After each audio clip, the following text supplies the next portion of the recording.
ce que vous voulez comploter. Créer nyonso boko sala. Comploter ce que vous voulez comploter.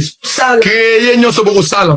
Bon monta ki awa ti bon monter Mama Tamara Zobina bazi bosali Photoshop bino moko botier biso yo kana biso yo prière.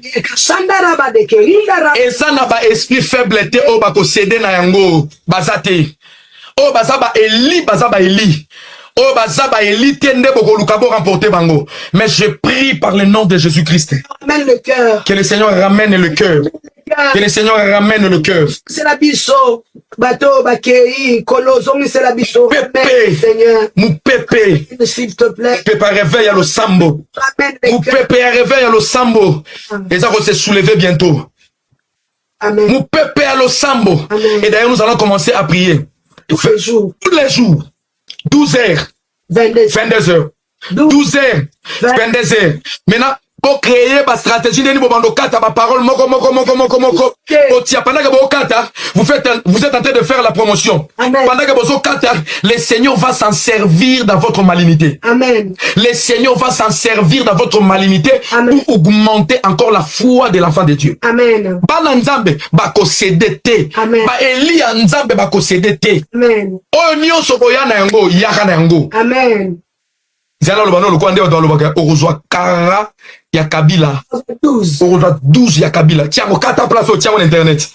Kata yango tiamo internet. Vous êtes en train de faire la promotion, ce n'est pas notre problème. Ah oui. Nous c'est la prière. Nous c'est la prière. Nous c'est la prière. Comploter avec tous les prophètes francs-maçons. Comploter avec tous les prophètes kabbalistes. Bisoto la taka tojite. Bisoto la taka croate. Bisoto la taka kipate. Bisoto sala ka prière ya formalité. Bisoto tanga ka te. Biso c'est la prière. Rien que la prière. So comme on dit prophète moko. Naba zambala na nzoto. Naba kipa. Naba nini. Ya tuna etadam na ye. Yebisa ye ha. Tie la biso vidéo wana mo. Mobimba. Tia vidéo nyoso mobimba. La fille de Stella Nimba. La fille de Dodo Kamba. Yaya. La fille de Nazo yebisa yo. Ne suis pas n'importe qui. Tuna de Lile Simon. Monda lelo to so fanda yo. Mutu moko ta ko chama boko n'importe comment. Etata muna yo to yebite. Vina yo to yebite. Otambo ina nzambe ndenge to yebite. Na ya mutandi bo chama maboko. Salité. On chama maboko. Bien aimé. Problème eza awa to Satan ayebi esika aza. Ayebi esika akui. Nous allons nous retrouver encore dans la prière à 22 heures. Que le Seigneur Dieu vous bénisse. Paix et grâce à vos demeures. Je souhaite que la paix et la faveur vous accompagnent. Nous allons nous retrouver encore à 22 heures pour la prière. Hello tout le monde, coucou ma communauté, salut mes winners, j'espère que vous allez bien, moi ça va. Bienvenue dans ce moment d'échange, de partage, d'analyse de Congo. Ça, comme vous le savez, je sais pas si vous l'avez remarqué, hein, bien évidemment, ça va faire comme ça quelques jours que je suis pas très actif, que je ne tourne pas. Je sais pas, j'étais hyper débordée, j'étais dans beaucoup de choses, mais là, j'ai créé un temps. Je me suis dit, waouh, cette semaine, c'est le mois de juin quand même. Cette semaine, Tozongi, là, vous savez, on avait déjà un bon rythme, hein, en mode 3 vidéos par jour, matin, midi, soir, maximum 4 et tout. C'était déjà un très bon rythme. Mais on va voir si on pourra maintenir le rythme en juin. On va faire cet effort-là. Alors, et on a dit, Tobandana, nos semaines, nous, comme c'est lundi, Tobanda, Tozongi, là, Tozala, hyper actif et aussi la biso, bien. La famille. La semaine dernière, il y avait une vidéo où femme Tamar, elle était passée chez Bosso na politique, elle s'est exprimée. Ceux qui ont l'habitude de me suivre, j'avais réagi sur ses propos sur Bosso na politique, le fait qu'elle venait mais qu'elle n'assumait pas ou voilà, qu'elle n'assumait pas ce qui s'est passé. Elle faisait pas genre dans le déni, mais elle voulait genre couvrir la vérité parce que la gravité de ce que Yéna Mobile Niba Salaki et Choka qui vraiment église corps du Christ. Et la situation se retournait contre Bango. Alors, à notre plus grand étonnement, on a vu des images circuler. Bakutani na prophète ne masikatenda basengie pardon yakofukama. Moi, je suis très étonnée. Je commence à douter, en tout cas, de pas mal de choses. Mais également, je me pose la question. Pardon ana basengi. Bazo penser en gros vraiment, baliba régler en gros le roi ba nanzambe on ba yosenga pardon parce que la Bible nous recommande l'humilité ou ba yosenga pardon parce que ba réaliser que aux yeux du public ba perdre belé alors balingi ba récupérer nani estime na bango o ba perdaki na miso ba tu yango ba yosenga pardon. Bah yo senge pardon pour réaliser que prophétie à prophète Néma et s'accomplissait qui va sous-estimer qui est. Bah yo senge pardon pour ba hypocrite, bah li ba malamu, ba forcer bango. Au fait bah yo senge pardon pourquoi? Mobile ya femme Tamara Lobaki dans l'insinuation dans la vidéo na tiem non ibandeli que bango ba traiter kana ba prophète ya ba kabal juif te. Ba ba ta ba kipate. O ba ta ba tojte, o ba zakana ba secte. O baza batu ya ba secte. Donc a définir ça qui prophète Néma sikate na le roi muta ba secte. Na minute on nzambe na bango o ba ba beli la chaque 12h na 22h a confirmé bango que le prophète Néma n'est pas au bon moment au kanisa.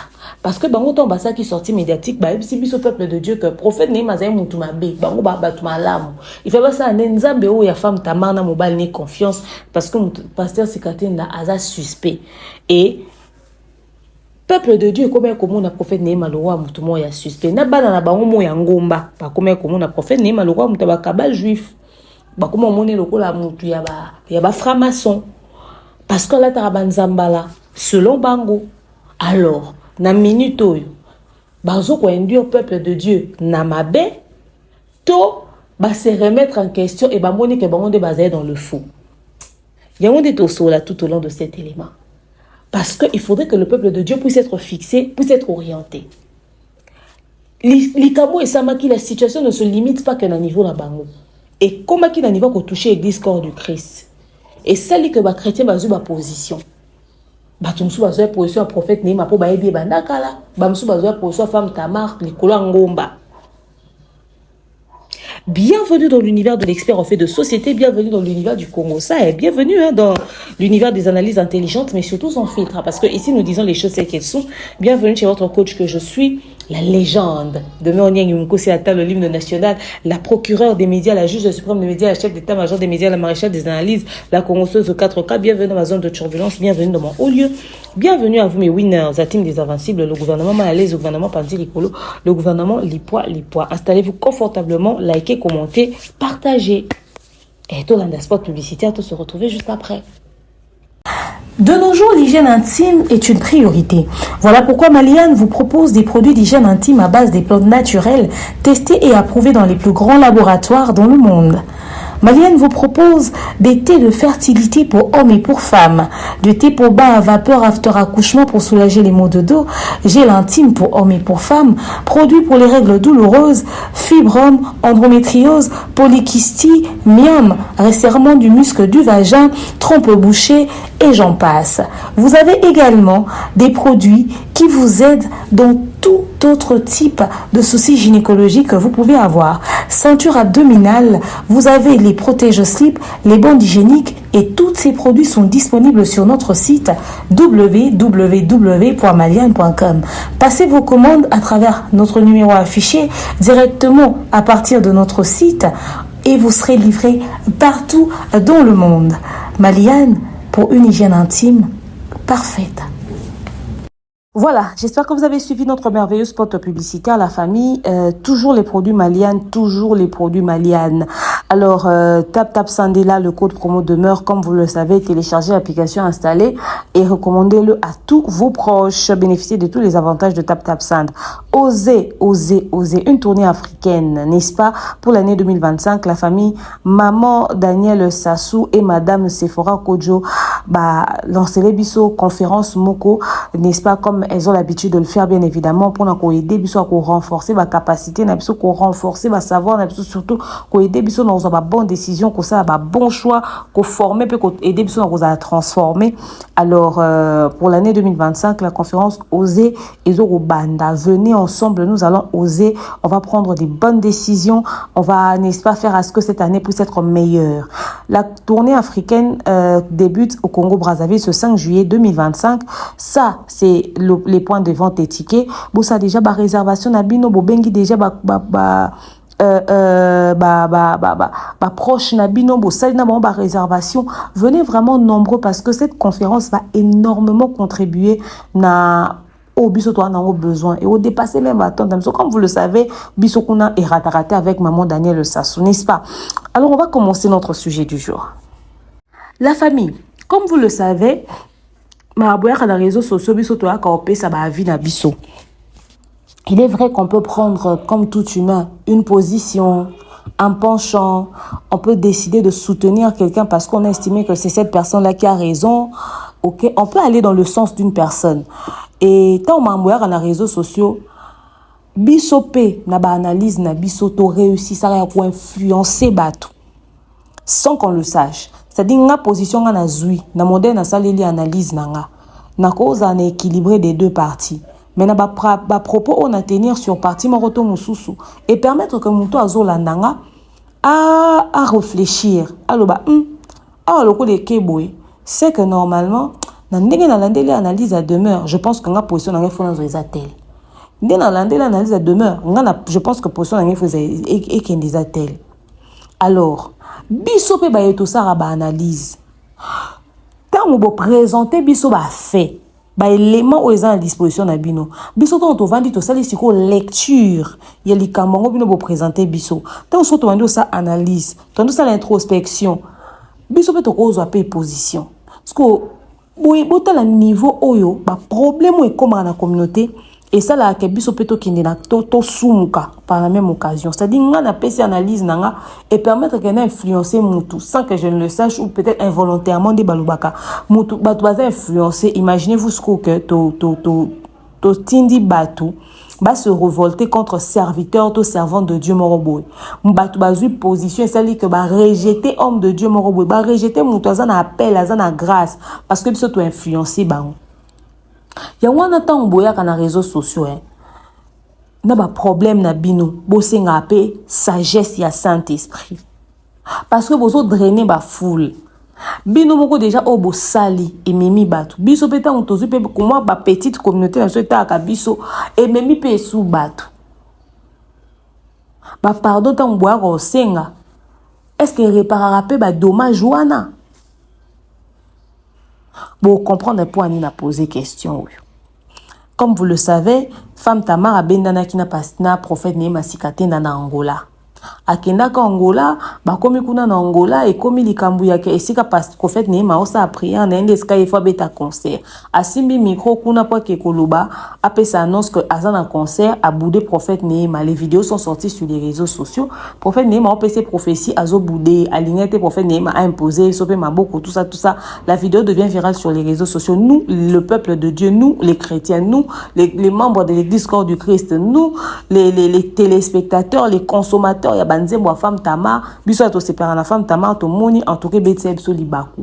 Et bah oh biso to en plus de cela na ba qualité arrêtant que ba pandi sango to zu yango to epe ko sa ba analyse. Et kendaki ndenge kendaki. Tout le monde a émis son avis, tout le monde a tenu des propos, tout le monde. Alors l'affaire avait vraiment fait une forte polémique. Et hier, on considère que à l'époque, femme Tamar elle était aussi au cœur de pas mal de choses. Azaki au cœur, il y a des disputes, s'occuper des accrochages, s'occuper des rando, s'occuper des sorties médiatiques exagérées, moko ça rappelle des droits de réponse, moko ça la paix boyer, moko nier sa fali, moko il y avait beaucoup de choses autour de la femme Tamar. Mais quand l'affaire du prophète Néma Sikate est arrivée sur les réseaux sociaux, ça spéculait, ça parlait. La chose qui a fait que la communauté puisse se lever, puisse crier au scandale, puisse être indignée, c'est que un jour to vanda to lala to lamuka toko boyaka koloba yango te ata basengi pardon toko zongi saka image wana parce que c'est cet élément là qui a déclenché tous les pourquoi ba ke fuka mara lelo na liboso a prophète Néma ba fongo la live mobali ya femme Tamar abi a sui situation na maboko de manière très charnelle avec le nom de Jésus dans la bouche. Aïe nangonde ba moun batie démon liboso ne combat spirituel. Prophète Néma satanako nebisi bino zaki kita. C'était hey omoni prophète kabbaliste prophète aninyo ba franc-maçon. Je vous dis c'était une dinguerie. Alors après cette sortie médiatique là Maïe kabwani en deux. Nzele koti na katikati. Peuple de Dieu tombo que les femmes Tamar parce que faudrait dire aussi qu'il y a de ses fidèles il y a prophète Néma Oyo. balandara pe femme Tamar, il y a l'église corps du Christ dans l'ensemble. Au prophète Néma, il peut être ce qu'il est, mais maintenir à moi un niveau à respect moroboé. Et puis biso boebi que côté chrétienté déjà pasteur to respecta bango kaka de nature. Alors batumsu bazaki contre femme Tamar, batumsu bazaki pour femme Tamar, mais homme balina salaki. Même beaucoup d'hommes de Dieu bazaki dégoûtés par la sortie médiatique du mari de la femme Tamar, parce que à travers la sortie médiatique, on a confirmé que Mobali n'est pas un serviteur de Dieu, Azakou Tsopé prophète. Et Kenda et Zonga, je vous dis. On était choqués de voir que Mobali n'est pas Moussa Nanzambe et puis a bibi de cette manière-là, de manière aussi charnelle. On est basé soit dans confrontation physique. Basen Nanzambe belé bazaki indigné par la situation, mais luki basala ba vidéo ba mbouake là pour na kaka ba koma na raison. Alors propos ezaki tenu na kati ya live wana ezaki tellement dérangeant et blessa qui prophète Néma et blessa même ba fidèle nae na basen Nanzambe belé. Mais bango na position bazali nango bazali convaincu que bazali na meilleure position. Et lelo to lali to lamuki to vandi to moni que femme Tamar baki esenga pardon. Na outia séquence à pardon. Avant tout ça la rewind. Donc tia na séquence à pardon, ya makamunenge leki iska bakende ko senga pardon et on se retrouve après. Ma parole. Avant que je prenne ma parole, j'aimerais d'abord les inviter. Le couple Tamar. Ah. Accompagné avec les hommes de Dieu, ils peuvent s'approcher. Montre-nous un cœur converti. Enlevez-moi tout ça. Déplacez-moi. Nalingi miloro na yeti okokoma awa. Nalingi miloro na yeti okokoma awa. Des acclamations jusqu'ici.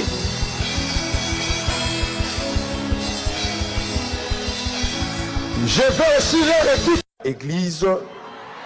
Et puis que senga pardon na prophète. Peut-être au moins qui vidéo moko. Oyo banguna bakoko so bakati morceau ya mukie pour la comme incompréhension yango toye liboso église Nzambe kosenga pardon et puis kosenga prophète ya Nzambe olimbisi. Amen.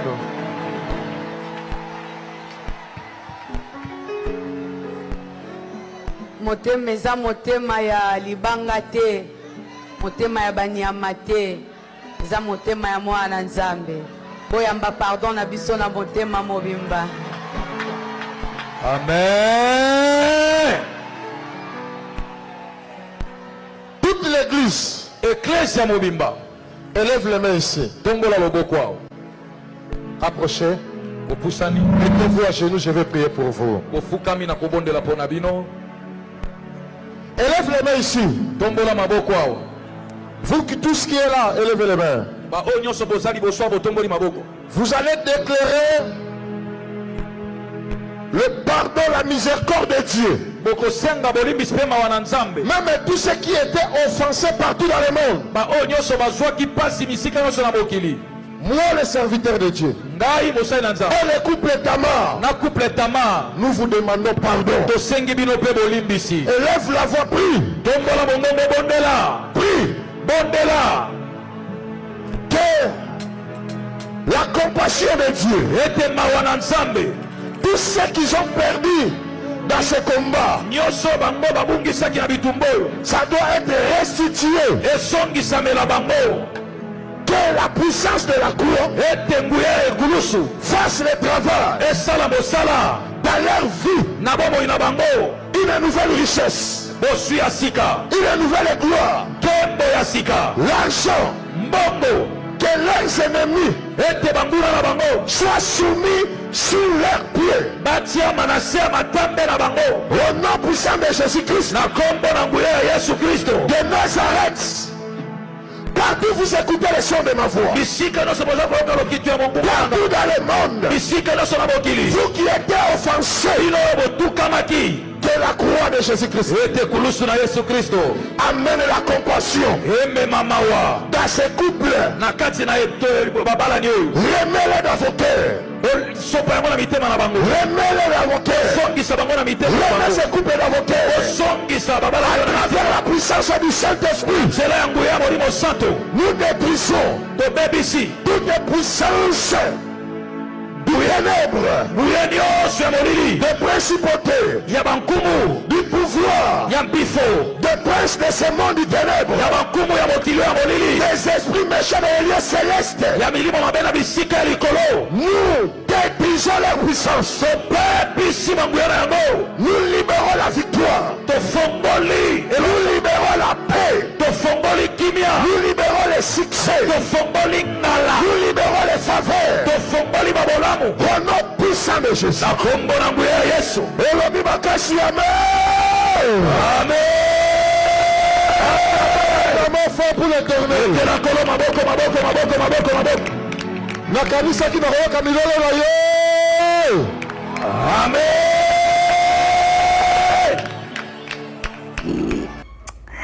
Non mais waouh.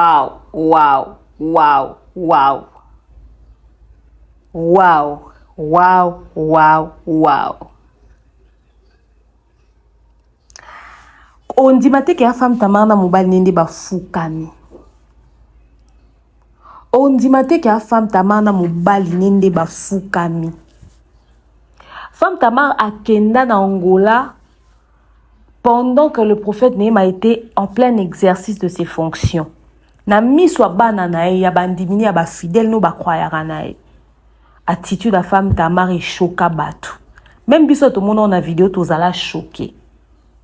Femme Tamar a loba na plusieurs fois lobi a boya ki batele loboko. Mobali na e ba propos atena.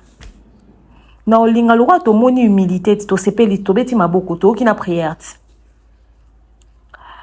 Bola moezi pa mabe to boite. Mais na olinga to zonga. Tout le monde qui on est bandé, tout le monde to zonga pour permettre ngana sa analyse. C'est que vous voulez compléter. Créer une chose sale. Comploter c'est que vous voulez compléter. Créer une chose sale. Bon monta qui a bon monter au maman Tamara Zobina bazi bo sali Photoshop bino moko botier biso yo kana biso yo et ça n'a pas esprit faiblesse au ba ko céder na yango bazate. Oh bazaba Eli. Oh bazaba Eli tende boko lukabo remporter bango. Mais je prie par le nom de Jésus-Christ. Ramène le cœur. Que le Seigneur ramène le cœur.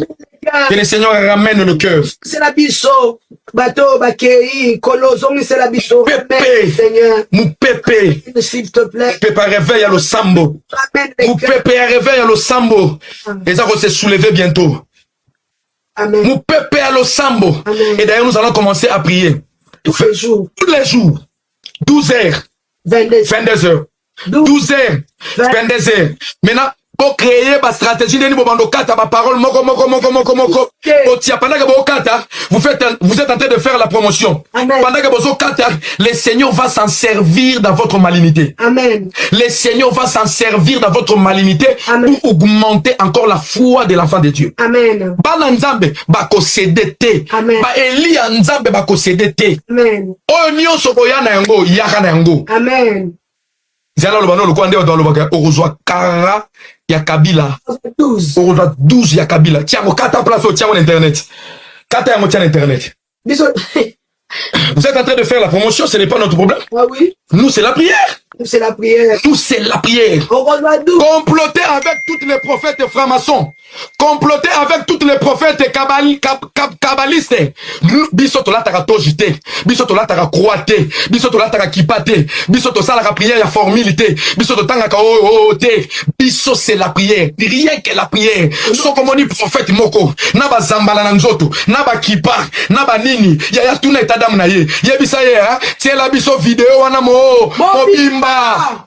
Tiens vidéo nyoso mobimba. La fille de Stella Nimba. La fille de Dodo Kamba. Yaya. La fille de Nazo Yebisayo. Ne suis pas n'importe qui. Tuna de Nile Simon. Monde dans les lotos sont fandayo. Mutu moko ta ko chama boko n'importe comment. Et tata muna yo to yebite. Vina yo to yebite. Otabri na nzambe ndenge to yebite. Na ya mutandi bocha maboko. Salité. On chama maboko. Bien aimé. Problème eza awa to Satan ayebi esika aza. Ayebi esika akui. Nous allons nous retrouver encore dans la prière à 22h. Que le Seigneur Dieu vous bénisse.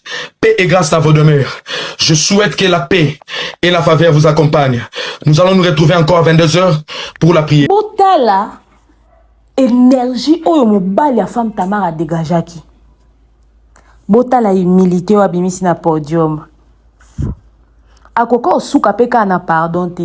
Il faut rappeler que batu bakataki moi séquence à vidéo baye nango kaka pona ko panza mais toye ko senga bolimbisi etc.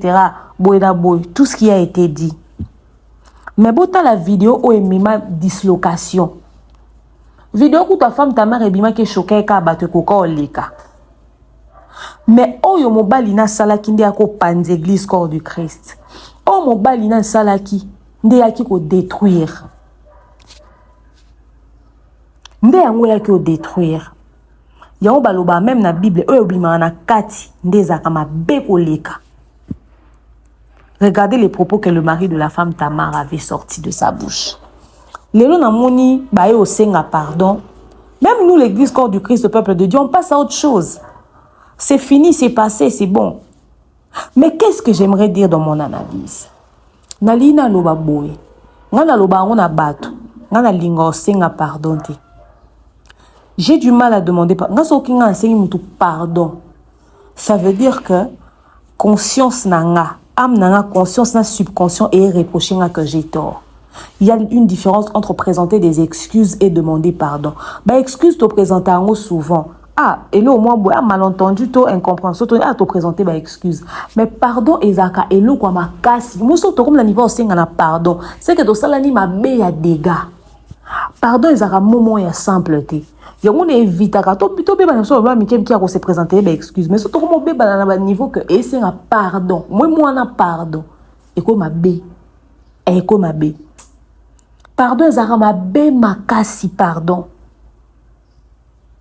si qu'on femme ta marjo ba kutana na prophète mais ma o abudaka azaya hotel mat aboya bateli maboko akoka ko lu banalité à prophète na musa na nzambe conviction nge papa tanga to tila liboko so moza to simangata na lipika to simata na maboko prière ça mata bon te tala siko ba dégâts obokoze ba propos obo tenir makambo eleka ki parce que tant mobile olo ba moi sur zongi ça ba soubasement boyoki moi sur zongi ça na cessé tala siko herboke o réparer binosko boko boboya ki liboko pendant que bozaye hotel ma boboyi liboko esimbaka mutu. Oh bon, kosenga basimba ailleurs. Mettant boké. Alobi, bo fou kamana sambela pona bino. Bino bobaki 12 ya nani? Ah, bolobe 12 ya nani? Ah, biso ba pexipso de akombo na mboko. Bolobe 12 wana. Yanzela kinga kati. Bobete 12 ya wana yanzela kinga kati. Siko obozui combien?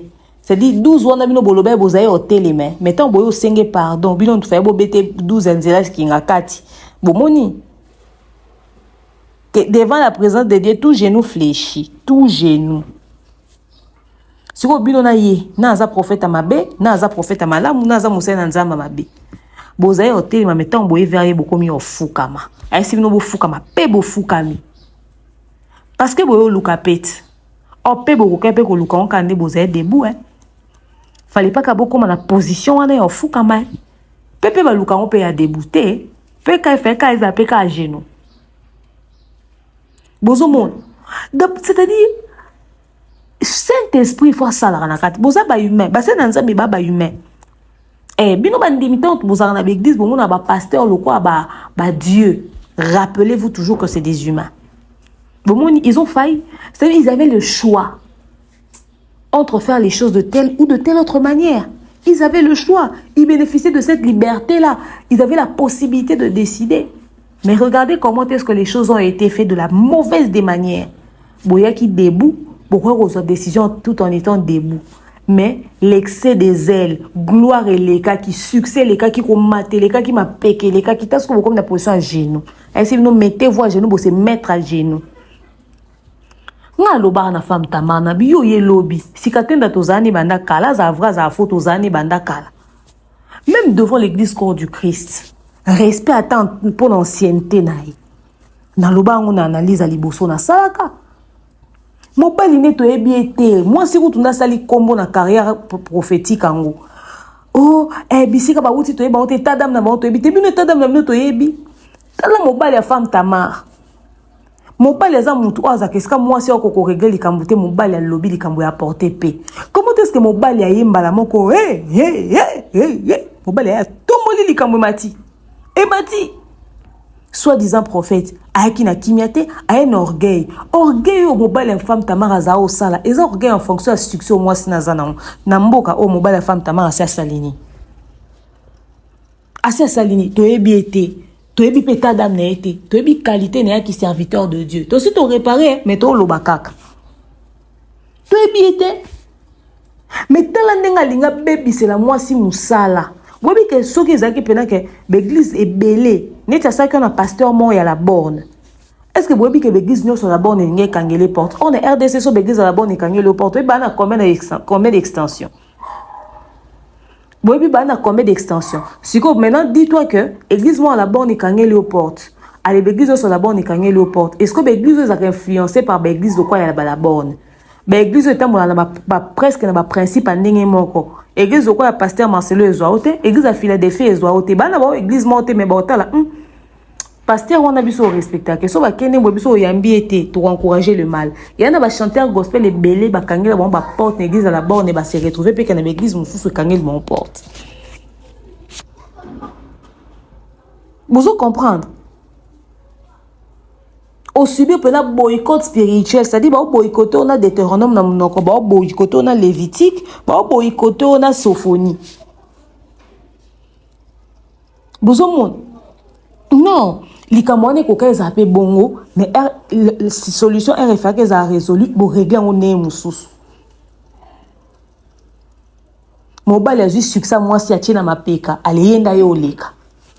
Pour yo loba. À ça que en fonction de l'autorité moi si non en fonction de l'autorité n'est pour y une autorité na yé vidéo na yé et ata ba que ça la rendre na nani et leka boy parce que ata ba o ayo c'est la mutu droit de réponse ngel leka po aza penza na poate mais eloko ça qui que vidéo comme viral et ça pour moi c'est la preuve combien de personnes ba benga komoni au moni ndenge zara que bana ba maman blanche tunasi maman nani dalo maman au moins ma simiane tatu basa basa na nzambe nyonso ba benga mona ba koma mibali na bango.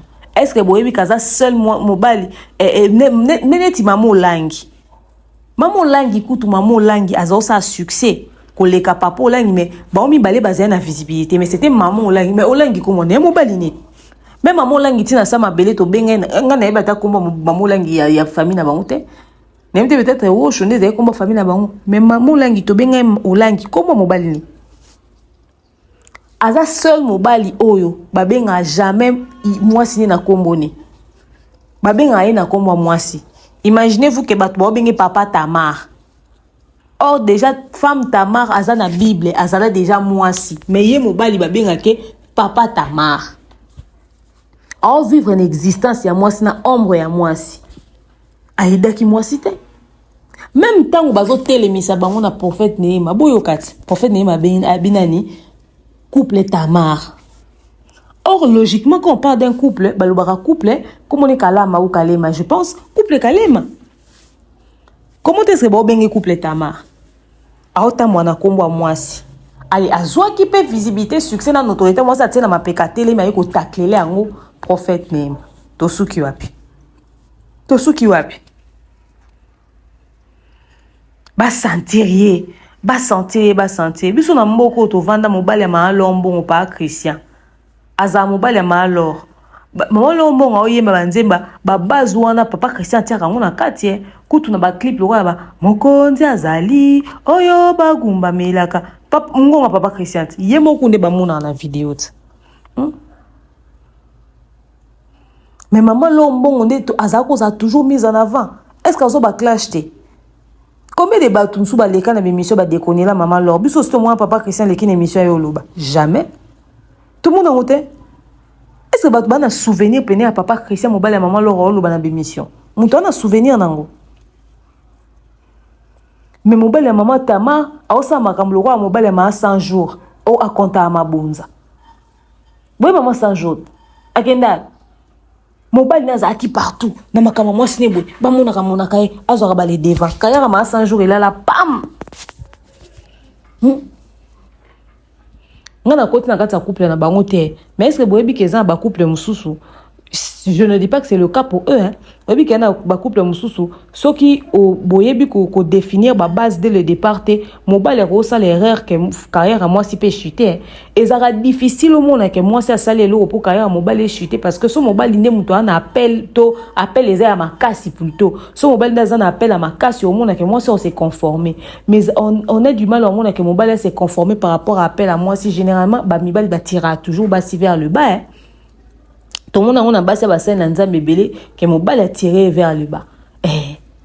Parce que tant où il y a comme le quoi manager, il y a mutazo gérer nion, ça y est mutazo ça la nion sur mon que à aussi ça peut moi si erreur mingi pour il y a aussi ça la à la décision en fonction ba ego nae, il non à sagesse à saint esprit. Et puis mi bal me soupe au monde en que soit monde que moi ça na visibilité ma cas si comparé na un ministère à comme appelé jaloux à moi si à comme ça ba makama boicha ba croc en jambe kangelo ba porte bébé si le mamios pour le loko mobile la femme tamara salaki boyebi so zakio asima le roi pasteur Mike Kalamba ebo engeza nde mususu et ça na poser prophète Néhéma sikatende azarane pe muto ba histoire te o asima le roi Moïse mbi o asima le roi pasteur Marcelo ngeza na impact mususu parce que wana bango baza bato ba na influence mo bo prophète Néhéma pas une influence ba comprendre pas influence à prophète Néhéma bango baza bato akala bato epoko ici umeli déjà. Ça veut dire que bon basi basali kombo ese vandi quelque part ancienneté na bango desko comme au sala et ça misala o ancienneté à prophète Néhéma mais dans actualité bo beta blo bongo na prophète nani nani pasteur Marcelo pasteur Mike Moïse Mbi o papa Roland Dalo ozange siko kecha bandani on boya po ba fidèle na monde ba reçoit ba bia ba concert na binoana ozo mon mobali aidaki moi cité siko boke kuna boke yo na moi na mobali bofukani. Fais pas vos fous comme ala ta toge ala ta kipa atara croire na kingo azaba prophète kabbaliste juif azaba ba so ba franc-maçon so ba biloko nini ba appellation nyoso bobenga ki wana siko na minute au peuple de Dieu botei bangoni. Le pardon est une puissance qui libère oui bosengi pardon mais siko après avoir pour moni mutu ndenge za boye ata ba ebisio que tata o azandoki yo zana droit yo chembeli to bomae oza do tout na mutuka te pour ce que tout est aux obligés au sengi pardon. Est-ce que l'on sorcellerie c'est ça la question. Bino siko opposition besoin qui par rapport à peuple de Dieu bo bimi si prophète Néhéma lokola mutoba kisi mutoba maison mutoba loge mutoba mambo belé bassin na nzambe belé o bebi combien de bassin na nzambe balata ba toge balata ba nzambala ba se sentir dégagé les nani plutôt dérangé ba papa na biso nyonso mikolo basa ba succès ba papa so basa ba succès comment na ba cérémonie ba consécration balata ba robe wana ya ba serviteur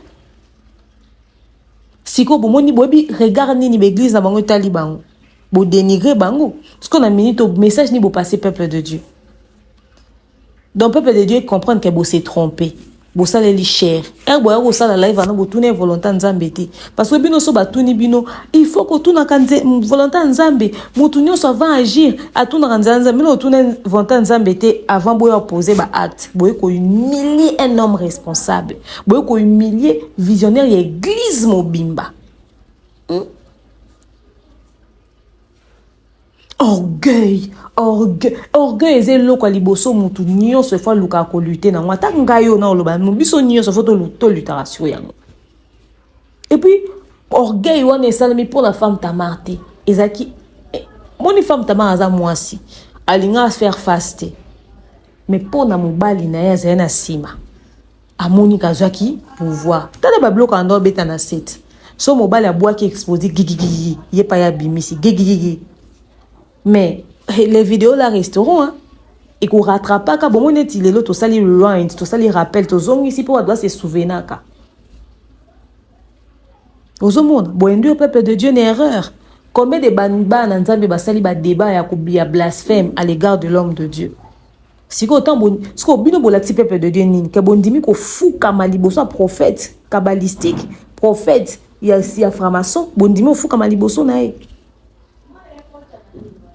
parce que baloba ke ba fou kamaka liboso kombo nzambe ça veut dire à l'instant bo fou kami bo contredire ba propos botena que au départ bolaki si que bozo ndi m'appelle na e bolaki ba fidèle amno que aza penza mosa na nzambe que fallait aza traiter comme tel. Ou bien vous cédez face au diable parce que ça vous t'a cabale. Vous avez une contradiction vous continuez l'église corps du Christ. Vous avez une tourbillon, vous avez une trouble. Il faut sagesse à Saint-Esprit ça là car. Ils ont pas muto za pasteur en église ça en entreprise en muto ba faut tailler salaire chaque fin du mois. Nzoka patron entreprise en muto kisi. Ya yebine pété. Vu otamboleza mambo ebele babilambo okatola taka bato ba créateur nango baza bato ba ya niveau. Ils ont fait partie de la société, vie à biso à tous les jours. Mais comment vivre avec ce monde-là? Pourquoi créer ba révolte mo na kati ya batu yango boyoka batu ba maman olangi akaboli famille ya batu bana mo basudoli maman mo po bakanga ke ndoki te. Eza que tant ou yo pesi message maturité à muto yo pesi li message maman olangi loba ki kaka même muto ka exagérer maturité à muto yo pesi message est-ce que pesi message pesi na gestion un message tant ou bino boya ko loba makambo sur prophète Sikaten est-ce que vous pesi ki ba tout gestion information bota non live anande salama lelo bino boke ofuka ma bino mi balé hein mais bo induire ba tout combien ba vande na bandako o bandola na bino na live bana na tie ba kombo e matati bino mi balende boke fuka mais est-ce que boke na biso te est-ce que biso bato je fais pas partie de ces gens-là mais disons bato ba landa ki bino na loyengi bato ba kende na sens ya ba folie wana ya ba émotion wana bato ba kende na sens ya délire wana so to robinga on délire est-ce que boke na bango te mais ba na nzambe mo ba s'égarer ba na nzambe mo ba dérouté ba na nzambe mo ba ke sur le côté. Pourquoi? Parce que ba sala ki bino confiance si qu'on a minto bofuka mi ba croire na ni ezaka signe à humilité to bo se trompe pas qui sur l'appel de ce serviteur de Dieu. Faut en sagesse mobali pas ko sali so erreur et a carrière na femme a mobali no mais et a carrière na les appels na yo de faut gestion malamu ezalaka et gestion malamu faut ezala. Yango faut en ba communicateur na yo so équipe à communication na yo pour ba yebaka ko gérer ba crise mobile no réagir ça li souté parce que on risque à réagir le roi mobile na yo or na situation ne fait qu'à réagir le roi là équipe à communication na yo c'était pas une histoire de combat spirituel en ce moment-là c'était une histoire de communication qui touchait à ton image. L'image était de quelqu'un d'orgueilleuse d'autaine qui son attitude est dénigrée homme de Dieu. Il fallait que l'équipe de communication puisse passer un message contradictoire. Ça ne nécessitait pas un live. Parce que si le combat était spirituel, il fallait que ça se fasse en chambre, dans le secret. Le monde avait vu une attitude. Mais Bino Biso très loin. Très loin. Vous avez un conseiller bien, une équipe à communication à bien. Et vous serez en sagesse et à Saint-Esprit. Papa Kalema. Ou est-ce que vous êtes la responsable de la destruction en carrière à moi sinao? Et boyebi bino mo boloba ki yango na kata live na mozo ba na bato ba kei bato ba se désabonaki na ba réseaux sociaux na bino boyebi ke bato ba passer ba message ba comme ko sa no ba lingi bino souté bo mona ki komi na bato ba kei nzambe zongisa biso na bato ba kei nzamba restaurer mais bo senta qui même peu impact nango na bangomba ne bo ke na bani d'une manière ou d'une autre vous avez aussi senti les gens ne vous ont plus regardé de la même manière parce que nous vivons de l'image. Image joue un rôle très important dans la société.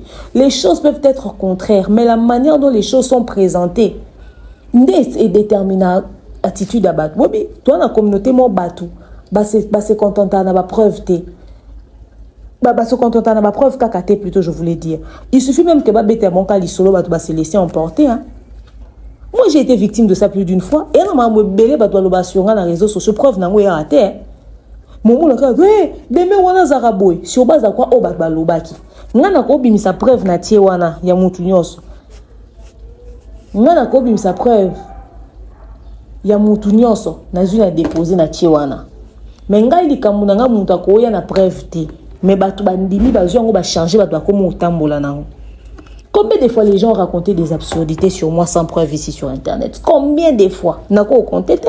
Banda carrière nanga, ba pire même mensonge OK, au ka pire mensonge, au mituni obi. Oh, na likambo pena ba mona te ga lokuta. Mais bandimi yango ba charger yango ba comment vendre nango parce que la communauté est comme ça. Mais quand tu as une bonne équipe de communication, l'équipe de communication t'oriente avec une meilleure gestion de la situation. C'est ça. C'est à ça que sert l'équipe de communication, pour t'aider à gérer de tels moments de crise, à gérer de telles situations.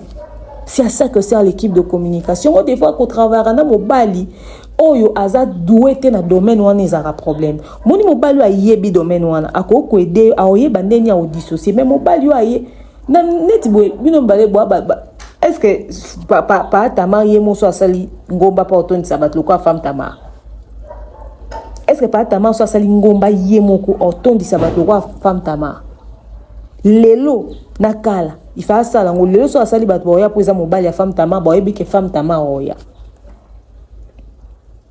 Banda ça non ba action séparée, asa rapé ba action ne. Maman Joël Kabasel a terre en église na ma campagne. Mobali na terre na monga fula kuna. Bon mutu na mutu ça appelle non ministère na e. Bota non dernier évoluer. Et ça pour c'est juste une manière de dire que faut faire très attention. Oh, vous avez précieux. Si vous voulez travailler ensemble, vous dissociez ma cam. Pas Tamar, vous luka équipe banda s'occuper na maman Tamar. Yo zalaka ko yo pesi opinion, o pesi conseil na yo mais ozo œuvrer na secteur mususu peut-être oh aider femme Tamar na ba prière, mais na ba apparition, na ba communication, na ba prise des paroles comme c'est il s'agit de sa carrière tikaye à gérer. Parce que tu as failli lui mettre dans des problèmes. Vous avez au téléma beaucoup de niveau au Fukama. Yangwana pour finir, ba chrétien na lobarango, tous araba fan na ya bassin na nzambete, tous araba fan à Jésus. Yango mona nga facilement na moi na pasteur Marcelo. Ngatra je vous dis moi na nga pasteur Marcelo moni ko kola na biso ya bana mikie boye, pasteur Marcelo sambela pona biso ya biso bana mikie boye na biso na ba parents na famille mobimba biso. Wana papa na biso pasteur Marcelo amoni biso ya bana amoni biso ko kola biso na ba parents a intervenir na ba makambo sous kutu ya famille na biso ya privé pasteur Marcelo wana papa na biso mais ngai so papa Marcelo a lobi likam na bi via touti bordir na d'accord na bordir oti ma papa nanga tika la papa nanga no ki m'église te no ya église no sambela mena mona kepe lokola humain. Asa nsambete asa humain. Nazo croire na oh grâce au nzamba c'est na kati ne pour na ba prière na ba impact dans ça na ba famille na biso na ba vie na biso ba oh. Mais na yebi peke un mot pe papa ko sieta. Ngana ko na ba oh bordi ho litea nga. Mais nga so ba singa oh changer gliste nga ka pa pasteur Marcelo nga ka la compassion. So comme na era ngomba nga ka pa papa JP Lokenge. Nga mais baba humain il faut toi ba ko dissocier. Il faut ba ko dissocier. So comme na ngomba oui mingi ministère de la montagne pas papa JP Lokenge. Voilà. Mingi pasteur Marcelo Tunasi. Voilà, il faut on dit ma grâce à mutu, faut on dit ma moi bipe ka humain. Vous comprendre? Ma belle ba fidèle les a que bon ce qu'on est indé boza bo bino bato bozo likamwana bo charger ngona mutu neti ngai pasteur Mike vient na ngana ndima grâce na ndima appel na e ngati ka los approche na prophète Moïse Mbiete sur pasteur Moïse Mbiete likambo na sali analyse et tout mais je ne le déteste pas pour autant. Moi je sais que le pasteur Moïse Mbiete c'est un serviteur de Dieu, il a une grâce, il a un appel, il prêche bien et tout ayembaka voilà auto lobe suka na analyse manta que Mose na nzambe ana par na e problème ya ba fidèle les aka que beaucoup trop ba fan tellement que bo zona ba positionner tina minute to ba ke fou kama bido so bo kota na ba chambre bo ke singa pardon sur oboloba qui est sur femme Tamar est la sur prophète né masikatenda yango ba pasteur ba rando na bino bomo ça les okabo l'église ezo kabo l'église bo kasi ba denile si bazako ça ba plein na calendeni Coutinho Fernando a sali plein Denis a sali plein voici l'homme a sali plein oh kuna sali plein ezeka ba même fidèle à nandi ba kindara de partout. Si vous imaginez-vous que les filles de Sarah, les filles de Sarah, on est basé avec l'église nyosot. Na ba fille de Sarah, il y a papa Sonic Afuta. Et ça na biso na banda ok mamba sango malamu. Biso to abana notre père. Chaque premier dimanche du mois rendez-vous sacré. Na ba veille au bando sala. Biso za ok ba sango malamu wana. Ngai ba mama biso na ba tante nanga ba ko mema biso wana sango malamu so bo silisi bino wana cathédrale du centenaire so bo uti ve tongo bo tambola ti Victoire Makolo biso wando ke sango malamu wana me banani bazako ya via radio sango malamu banani bazako ya ezaki si bato ba église nyoso to bando okuta na kuna biso nyoso kuna ngoto na banda ok à l'époque groupe charismatique Sacré-Cœur na ba frère Sylvain Kachila na ba El Georges. Ça quelqu'un a des bateaux d'église nyosot. Nous sommes ensemble en église mais groupe charismatique et c'est quand tu as ensemble là. Nga na zamu full gospel. Nga rotanga no ba musique église bela. Nga na mo na full gospel. Biso tonto que full gospel. Biso za na chapitre stade des martyrs. Après na to comment que tanto na stade to comment que na chapitre soni. So ya limité so ya wa. Full gospel wana to za ko uta église nyosot. Tokuta na rato sangana to sema mwanza beto sinimiza to kei ba rando ngo ko makasi ezo permettre sou ba tuté ba sangana ba sambeleza ba rancune ndeni ba rancune ezo ko empêcher ba to ba sambeleza ba rancune ndeni netinga mon église du moment que parole de Dieu est réelle nga peut-être si kana ko ke sambela te na 20 na kangi misu na ndimi pe parole boina sambe ya prophète Denis Lesi ponga déjà banda te ba ko pama ina TV na tikala ko zala à l'aise na nguti tina lelo ka ndenga ko mosa ba clip na ba fille balati ba tenia ba ya ba fille ya ba film porno non ko sande en église à Denis Lesi te mais na église jo songa ko kenanga soka ba normal pour nga pour nga za na église muto za ka normal mais ba rando so ya ba ndeni so non ba biko zo ka bo l'église corps du Christ mino be ba fidèle boza na ba limite ko na minto bo ke singa prophète nema pardon boko mikaka vraiment l'unité c'est bien dans l'église le pardon est une puissance qui libère oh yo commentaire oh yo koma kiwana koma yango loba na singi pardon malobo yo loba kiwana loba yango na singi pardon bomoni donc attitude na no ba sena nzambe et tia ki pe ba fidèle na erreur bo senga pe nzambe pardon pour na yango bo senga pe nzambe pardon pour na yango. Si on dit pardon, c'est vrai, tu es faux.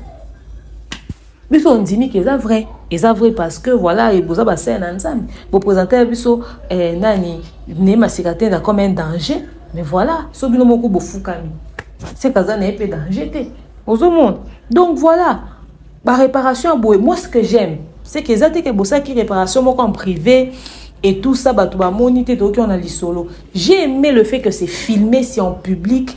Car ndenge live ça mène en public et si ka bo baby ça ki boyebe ko bonsaka wana et ça dit que déjà message eza bison sotozu ango et réparer ma cambo de la meilleure des manières. En tout cas vraiment bon courage à vous et puis si vous n'avez pas intelligence prochainement bo gérer ma cambo différemment pour beaucoup tant nango pe ya ndenge na ndenge et ça non pour dernier ça ni a telebino bordio te que bo comprendre non te moko ba pasteur ba beta bino ya minene na ba cher boyebi bango petit biso pe to yeba ka tango bordure ya na chien to o eza matière to yeba kaka. Donc voilà et servi ba scène dans un million de leçons beaucoup en a ba divergence na bino d'opinion ya manière autant que la Bible mutu na mutakoza na manière na yo moni la parole de Dieu mais boye baraka oboloba sur les uns sur les autres et les autres toucher des biso ba auto croire na bino biso ba auto landa bino. Donc voilà ngalinde na zaboye na lobaka la Bible c'est la même chose mais révélation au pasteur nanga zui l'air mususu pasteur mususu azui sous meilleure révélation que ça nga na bi garçon mo Daniel Banam na ebelé internet na tikala omonité na bi koute so za mundi église ni mais tellement na linga ba moment d'adoration na ba prière na et comme il en a plus d'une fois na vandi na Daniel Banam na sambeli un point c'est tout. Ça n'a rien à voir avec oh je les connais, il est de mon église. Je m'en fous. Parmi les adorateurs, ou ba même rappeler na adoration. En tout cas, si vous avez Saint-Esprit, pensez à soif à Saint-Esprit, il faut l'entendre Daniel Banampo. Il y a trop Saint-Esprit, trop recommandé, pe na yebiete, na sambela l'église, na banti, na yebiguta zara fidèle l'église ni mais Nathalie ah ndeko mobali ani lo wanzambe. Et puis na ndenga otangi la Bible, na ndenga olobongo na kay voilà. Voilà. Toi, on a besoin de fréquenter l'église. On a assemblé à Philadelphie. Mais si on moi bunda 21 à Baron. Si on a un temps, continue à prier au lundi matin hôtel. On a zaki na tongo no kende. Musala no keda bunga wana n'écouter na mato ino la na prière à bunda 21. On a sina kenda j'ai dit toko une fois copine nga mimanga. Nga tala la landa bunda 21 tongo la landa bunda 21 mo ina la no ya poko nga assemblé à Philadelphie.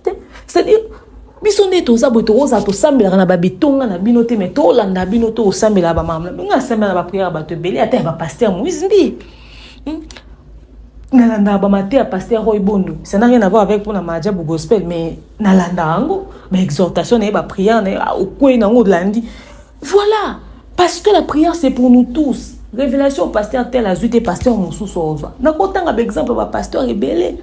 Alors, tant que vous avez bongo et permettre de sauter, tous à la l'aise, tous à la nanze moanani, tous kende wapi, tous à neni, Babylon a babou, ba préjugé na bino non, bo éviter on a peuple de Dieu, bo éviter on église corps du Christ, bo éviter que ça qui to côté, et à qui to côté et à qui to côté. Donc voilà.